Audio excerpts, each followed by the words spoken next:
नमस्कार दोस्तों, मेरा नाम है गौरव त्रिपाठी और आज मैं बताऊंगा 5 तत्वों के विज्ञान के बारे में।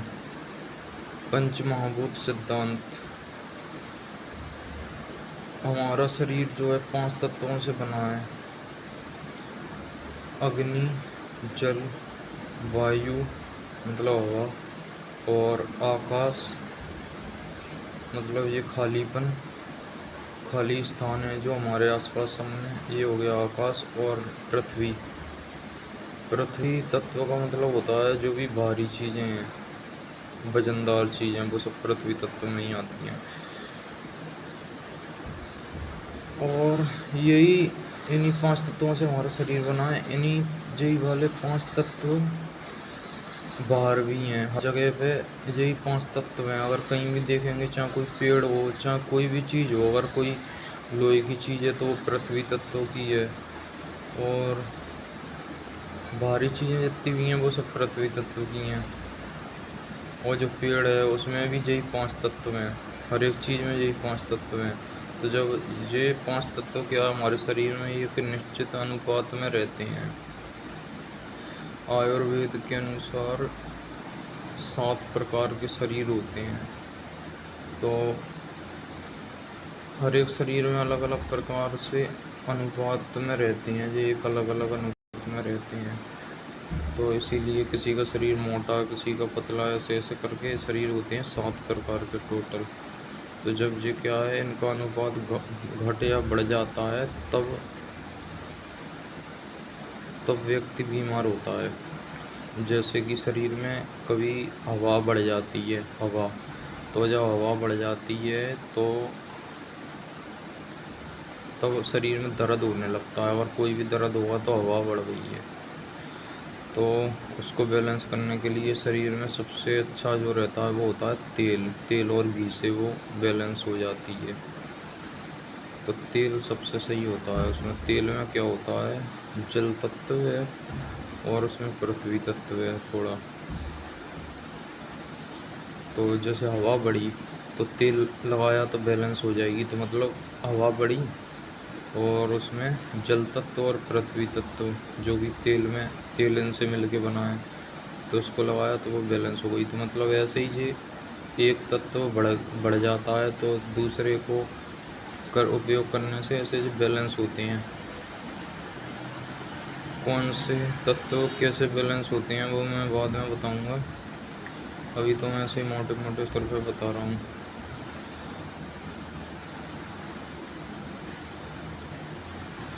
आयुर्वेद में हर एक चीज़ के बारे में बताया गया है। जैसे जो भी हमारे आस पास हैं, जो भिंडी, टमाटर, मिर्ची, आलू, प्याज, सब हर एक चीज़ के बारे में बताया गया है।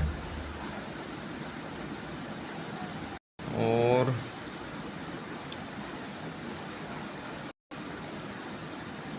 उसमें बहुत डीप में बताया गया है। उसके 2 उद्देश्य हैं कि जैसे उसका जो उद्देश्य है कि जो व्यक्ति बीमार है वो सही हो जाए, और जो व्यक्ति सही है वो बीमार ही ना हुए, ऐसा उद्देश्य है उसका। ये 2 उद्देश्य हैं। वास्तव में वेद का मतलब क्या होता है, वेद मतलब वो है ऐसा ज्ञान, मतलब ये वेद सबसे पहले ऐसे प्रकट हुए थे, जहाँ तक मुझे लगता है कि ये ध्यान जब ब्रह्मा जी से प्रकट हुए थे, मतलब जब ये बहुत गहरे ध्यान में गए होंगे तब इनको ये चीज़ों का ऐसे ज्ञान हुआ, तब इनने बताया ये सब। तो ये हुआ वेद का मतलब ये होता है ऐसा ज्ञान जो मतलब जिससे व्यक्ति सुख शांति से रह सकता है, ऐसा ज्ञान मतलब वेद होता है। वेदों में 4 वेद हैं, ऋग्वेद, यजुर्वेद, अथर्ववेद और सामवेद। तो ऋग्वेद का तो है आयुर्वेद मतलब जो शरीर का विज्ञान है, उसमें सारा हर एक चीज़ का, जितनी भी सब्जी हैं, फल हैं, सब चीज़ का है। गेहूँ, चना, जौ, सब प्रकार का सबका ज्ञान है, शरीर का भी ज्ञान है। तो ये हो गया आयुर्वेद। और धनुर्वेद में मतलब उसमें जितने भी शत्रु होते हैं उनसे कैसे छुटकारा पाएँ इसके बारे में है वो सारा का सारा, कि जब जीवन है व्यक्ति का तो शत्रु भी होंगे, उनसे कैसे रक्षा करें, वो सब चीज़ें हैं उसमें सब। मार्शल आर्ट की विद्या से लेके सब अस्त्र शस्त्र, बड़े बड़े अस्त्र शस्त्र ऐसे महाभारत में होते थे। एक ही अस्त्र शस्त्र से पूरे ब्रह्मांडों को नष्ट कर सकते हैं। तो एक दो व्यक्ति या 1 लाख व्यक्ति क्या पूरे के पूरे ब्रह्मांडों को नष्ट कर सकते हैं, ऐसे ऐसे अस्त्र शस्त्र। और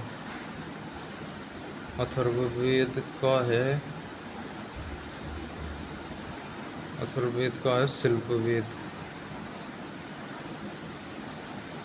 उसमें ये निर्माण के बारे में बताया गया है, चीज़ों को कैसे बनाना है, रहने के लिए घर कैसे बनाना है, ये सब चीज़ों के बारे में बताया गया है उसमें।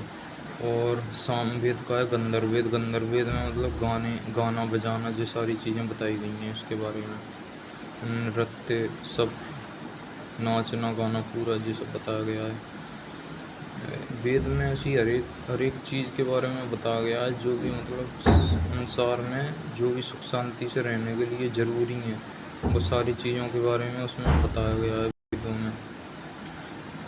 लेकिन जो धनुर्वेद है उसको अंग्रेज़ों ने जला दिया था, इसलिए उसका ज्ञान आज इतना है नहीं, इतना मतलब इतनी आसानी से वो मिलता नहीं है उसका ज्ञान। आयुर्वेद तो भी है, चलता है, उसका इलाज भी होता है आयुर्वेदिक।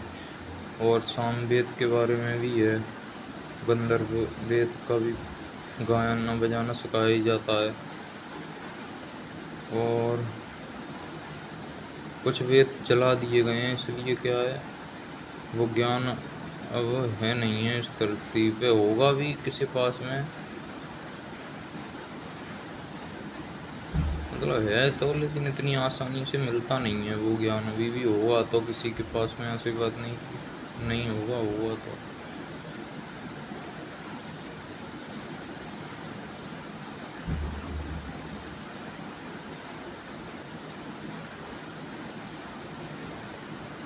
वास्तव में हमारा शरीर 5 तत्वों से बना है, और इनसे ही इनके घटने या बढ़ने से ही ये बीमार होता है। और हम शरीर नहीं है, लेकिन हम क्या है, शरीर मर जाता है, हम कभी नहीं मरते हैं।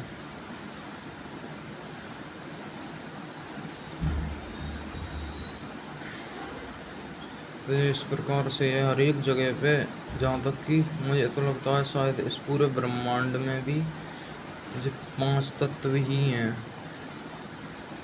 5 ही तत्व हैं सब जगह पे। और इस पूरे ब्रह्मांड में शायद कोई अलग ब्रह्मांड में कोई और तत्व होंगे शायद, लेकिन इस ब्रह्मांड में तो यही तत्व हैं। ऐसा मुझे लगता है।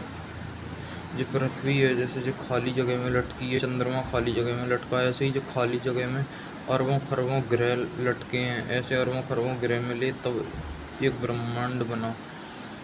तो ऐसे ऐसे इस ब्रह्मांड में जहाँ तक मुझे लगता है यही 5 ही तत्व होते हैं इस ब्रह्मांड में।